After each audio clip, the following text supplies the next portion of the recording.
അപ്പോൾ നമ്മൾ 2 കാര്യങ്ങൾ ഇതിൽ പോരായ്മയായിട്ട് പറഞ്ഞു അല്ലേ അളിയാ? മൂന്നാമത്തെ ഒന്നും കൂടെ പറഞ്ഞു തരാം.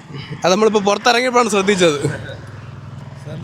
സെൻട്രൽ ലോക്ക് ഇവിടെ സെൻട്രൽ ലോക്ക് ഇല്ല. മെയിനായിട്ട് സെൻട്രൽ ലോക്ക് ഇല്ല. നമ്മൾ ചാവി ഇട്ട് അപ്പുറം ഇപ്പുറം പോയി തുറക്കണം.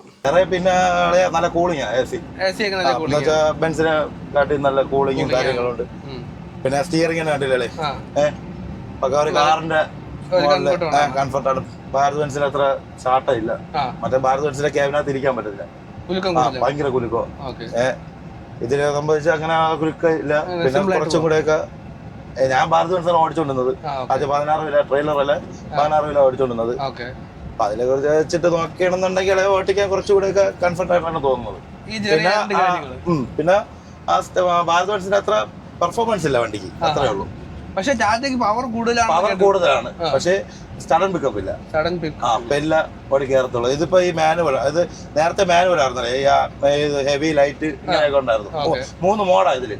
അപ്പൊ നേരത്തെ അത് മാനുവൽ ആയിരുന്നു, ഇപ്പൊ ഓട്ടോമാറ്റിക് ആണ്.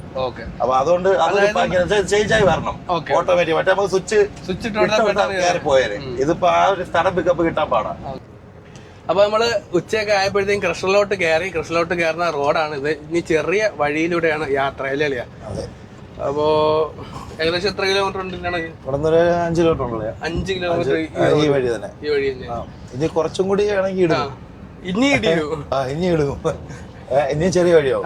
നമ്മുടെ നാട്ടിലൊക്കെ എംസാഞ്ച് പീസാഞ്ച് ഒക്കെ ഭയങ്കരമായിട്ടുള്ള വിലയാണ്. ഇവിടത്തെ വിലയൊക്കെ എങ്ങനെയാണല്ലേ? ഇവിടെ എംസാൻഡ് ഇപ്പൊ നമ്മൾ പോകുന്നിടത്ത് 775. അപ്പൊ ഏകദേശം 500 രൂപയുടെ വ്യത്യാസം. പിന്നെ കുറഞ്ഞത് ഒരു ടണ്ണിന് 500 രൂപയുടെ വ്യത്യാസം, 550 വ്യത്യാസം വരുന്നുണ്ട്.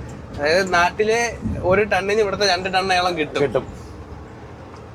ഇരട്ടി കിട്ടും തമിഴ്നാട്ടില്. അതാണ് ഇവിടെ വരുന്നത്.